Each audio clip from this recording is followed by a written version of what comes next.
तुम्ही संधी दिली एक चांगलं व्हायचं लाईफ मध्ये, त्यासाठी तुम्ही काय बोलणार? प्रत्येक बालक हा सामान्यच असतो, इतर बालकांप्रमाणेच असतो. काहीतरी सामाजिक, आर्थिक, कौटुंबिक अडचणीमुळे ही मुलं प्रवाहाच्या विरुद्ध दिशेला आलेली असतात. त्यांना योग्य प्रकारे मार्गदर्शन जर आपण करू शकलो आणि समाजामध्ये जर आपण त्यांना योग्य प्रकारे पुनर्वसित करू शकलो, तर ह्यासाठी आपण शासन किंवा असेल, पोलीस विभाग असेल, महिला बाल विकासाचा विभाग असेल किंवा अन्य सामाजिक संस्था असतील ज्या या बालकांच्या क्षेत्रात काम करणाऱ्या आहेत संस्था, तर अशांच्या सहकार्याने आपण ह्या मुलांचं योग्य प्रकारे पुनर्वसन करू शकतो आणि ते शक्य देखील आहे. फक्त या मुलांना योग्य प्रकारे मार्गदर्शन आणि समुपदेशन होण्याची फार आवश्यकता असं मला वाटतं.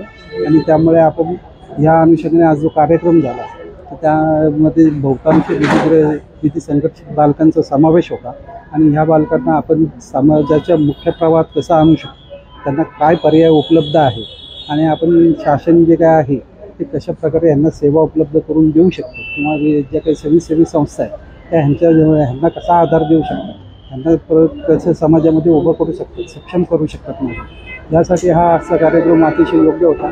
आणि पोलीस विभागाचा खरंच मी आभार मानतो की त्यांनी हे अतिशय चांगले इनिशिएटिव्ह घेऊन एक चांगला कार्यक्रम आयोजित केला आणि आपण ह्याच कार्यक्रमामध्ये जे काही विधी संघर्ष बालक होते त्यांना जे काही पर्यायी उपलब्ध आहेत त्यांचं आयुष्य उंचावण्यासाठी ते आपण इथं मार्गदर्शन करू शकलो.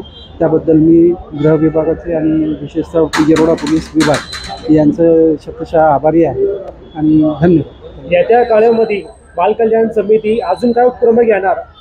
नाही, अजून तरी आता प्रस्तावित बऱ्याचशा गोष्टी आहेत त्या आता मी इथे डिस्क्लोज नाही करू शकत कारण त्या पाईपलाईन्समध्ये आहेत. पण या पुढच्या काळामध्ये देखील जे काही ह्या बालकांची जे काही प्रकरणं आमच्यासमोर येत आहेत किंवा समाजासमोर येत आहेत, पोलिसांमार्फत येत आहेत, तर त्यांचा ॲनालिस करून जे काही आवश्यक असेल तर सर्व उपाययोजना करण्यासाठी आपण योग्य शासनाला आपण पाठपुरावा करू असं मी या ठिकाणी सांगतो. आपल्या बातमीमध्ये तुम्ही बोलताना बोलले सर तुम्ही काही सर ज्यांना सुधारण्याचा प्रयत्न करणार सुधारणारच त्यांनी कोणाशी संपर्क साधायला पाहिजे?